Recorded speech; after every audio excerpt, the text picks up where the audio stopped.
صاحب کی قیادت میں، آزاد صاحب کی قیادت میں میرے دل کے گہرائیوں سے مبارک ہے کہ وہ اپنے پارٹی کے کچھ آئین کے تقاضوں کے مطابق اپنی جدوجہد کو ماسس میں لے جانے کے لیے ایک انقلابی پروگرام لے کر چلیں گے. میری جناب غفار انقلابی صاحب، شوکت مقبول بٹ صاحب، سابق سپاہی صاحب، لاڈ قربان صاحب اور تمام سامعین کو بہت مبارک ہو کہ فضا میں تیر کی رچی، کدھر گئی وہ روشنی، قدم قدم گھٹن گھٹن، نفس نفس بجھا بجھا، کلی کلی پہ مردنی، چمن چمن سڑا سڑا، جو وعدہ بہار تھا وہ کیوں نہ پھر وفا ہوا، خاموش کیوں رہ کرو، جواب دو جواب دو. جو ساتھ قافلے کے تھے کہاں گئے کدھر گئے، غم سفر سے مر گئے کیا راستوں میں گم ہوئے. جو ساتھ قافلے کے تھے کہاں گئے کدھر گئے، غم سفر سے مر گئے یا راستوں میں گم ہوئے، خاموش کیوں ہو رہا کرو، جواب دو جواب دو. ستم کرو حساب دو، الٹ ہر ایک نقاب دو. سہیں گے ہم نہ ظلمتیں، ایک آفتاب چاہیے. سہیں گے ہم نہ ظلمتیں، ایک آفتاب چاہیے. تقاضائے حیات ہے، ایک انقلاب چاہیے، ایک انقلاب چاہیے. میں بات کو جو کہ ایک بنیادی مقصد ہماری جدوجہد کا ہے، اس میں ہماری جو تمام پولیٹیکل سٹینڈنگ ہم لوگوں کی ہے وہ سیاسی بنیاد کشمیر کا قومی سوال ہے کہ کشمیر ایک محکوم قوم ہے. اس محکوم قوم کو 13 اگست 1947 کی وہ پوزیشن جس طرح ہندوستان اور پاکستان اپنے آزاد ہونے کا دعویٰ کرتے ہیں، اسی طرح ہم بھی چاہتے ہیں جب 13 اگست کو معاہدہ امرتسر انڈین انڈیپینڈنس ایکٹ کی دفعہ 7(2)(b) کے تحت یہ سیز ہو جاتا ہے تو حق کے حکمرانی مہاراجہ سے منتقل ہو کر کشمیر کے عوام کے پاس آ جاتا ہے.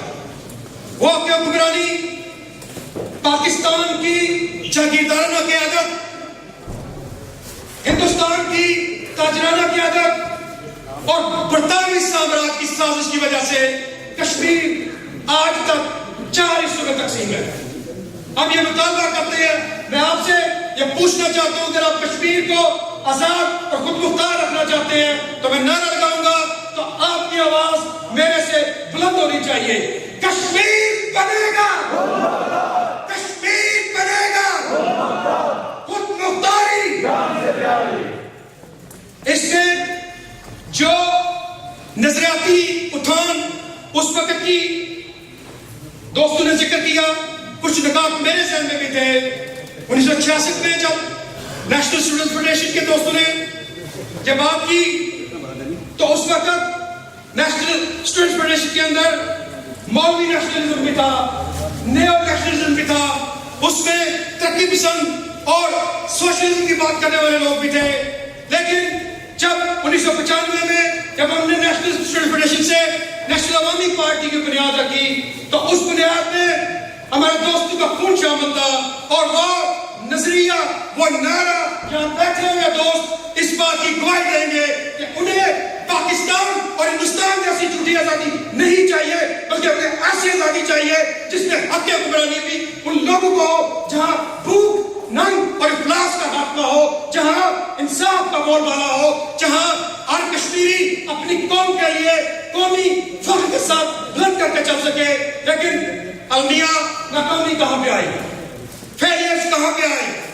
میں جیسے ایک دوست الطاف نے کہا تھا، میں اس کی تائید کروں گا کہ جو دوست نظریاتی آزاد خیالی، نظریاتی طور پہ بانٹ بن کا شکار ہو کر بات تو این ایس ایف کے ساتھ فخر نہیں کرتے ہیں، تعلق تو خود مختار کشمیر کے ساتھ جوڑتے ہیں، لیکن بیٹھے ہوئے علاقے پاکستان کی شکل ہوتے ہیں یا علاقے ہندوستان کی شکل. ایسی 2 منہی اور 3 منہی پالیسی یہی کشمیریوں کو آج تک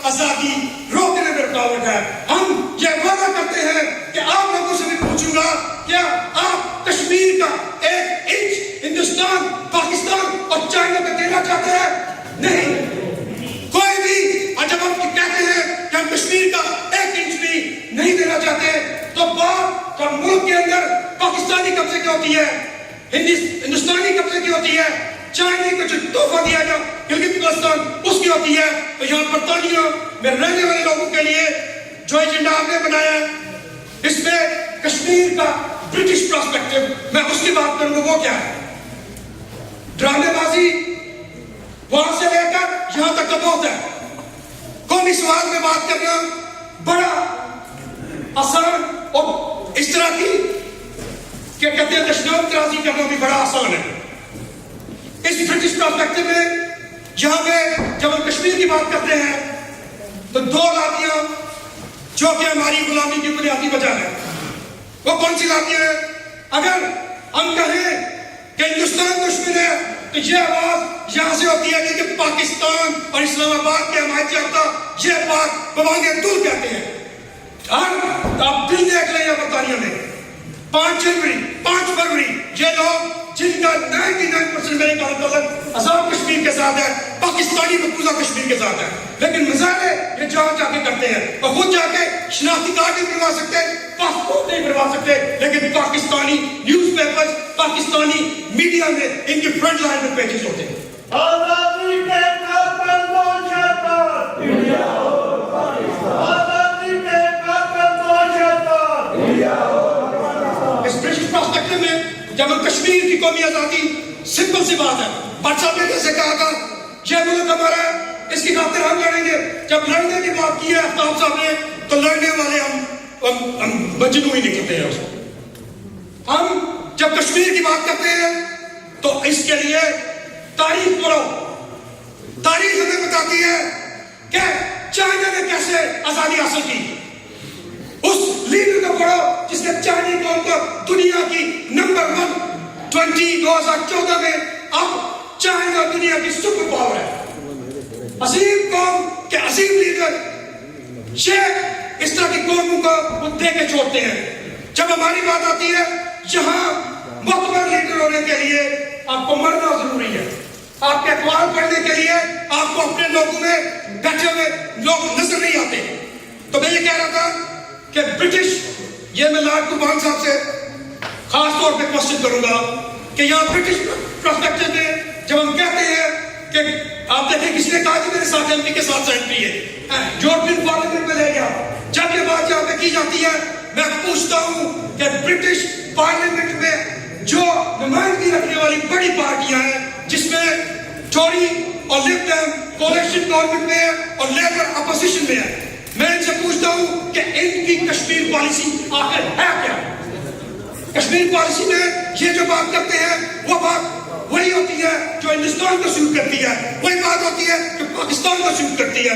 تو میں یہ کہوں گا کہ کشمیری کمیونٹی کے اس کے اندر جہاں پہ جو بڑی بات ہے اس بات کو نمایاں کرنا کہ ہم ہندوستان اور پاکستان کے پراکسی بن کے کام نہیں کریں گے.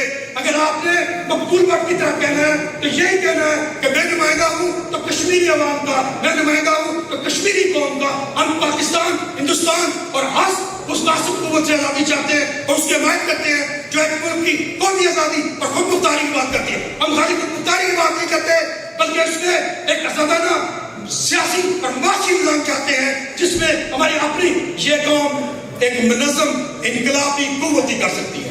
منظم انقلابی قوت کے بغیر جو باتیں یہ ذہنی یکسی کے جو لوازمات ہیں وہ تو پورے کیے جا سکتے ہیں، لیکن ایک انقلابی لیڈر کے لیے اپنے ملک کی آزادی حاصل کرنا اس کے لیے بہت کچھ قربان کرنا پڑتا ہے. اگر آپ کچھ قربان نہیں کر سکتے اپنی صفوں میں اتحاد اور اتفاق عمل سے پیدا ہوتا ہے. اگر آپ کا عمل کمزور ہے، آپ کے اصول کمزور ہے تو یہ اتحاد آپ کو کبھی بھی نصیب نہیں ہوگا. میں یہ کہوں گا کہ انشاءاللہ ایک دن ضرور آئے گا جب کشمیر بھی اور قوموں کی طرح آزاد ہوں گے.